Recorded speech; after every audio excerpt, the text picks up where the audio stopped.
បាទសួស្តីបងប្អូនទាំងអស់គ្នាថ្ងៃនេះខ្ញុំនាំអ្នកទាំងអស់គ្នាមកស្គាល់គេហៅថា v0.dev បាទ v0.dev នេះគឺជា AI មួយដែលជួយសរសេរកូដឲ្យអ្នកទាំងអស់គ្នាហើយវា based នៅលើ web browser អញ្ចឹងវាជំនាញរបស់វាគឺធ្វើម៉េច build web មកឲ្យយើងដូចគ្នាបាទអញ្ចឹងបើយើងមកមើល prompt ដែលខ្ញុំសរសេរណាអានេះក៏មិនមែន prompt ខ្ញុំសរសេរទាំងស្រុងដែរគ្រាន់តែជា prompt មួយដែលខ្ញុំសរសេរឲ្យ AI មួយហ្នឹងជួយ enhance prompt ហ្នឹងឲ្យខ្ញុំបន្តទៀតបន្ទាប់មកខ្ញុំក៏ enter អញ្ចឹងយើងមើលទៅ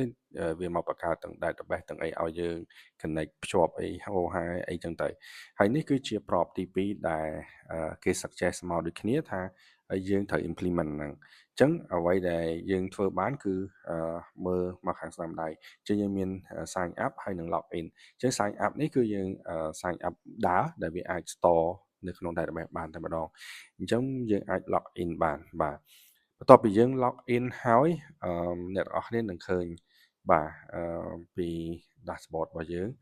ដែលយើងចូលមកបាទអញ្ចឹងអ្នកទាំងអស់គ្នាឃើញទេអញ្ចឹងក្នុងមួយ prompt ហ្នឹងគឺអាចឲ្យអ្នកទាំងអស់គ្នាមើលឃើញអឺ dashboard invoice បាទហើយកន្លែង invoice នេះគឺយើងអាច create invoice បានណាយើងអាចធ្វើអីបាន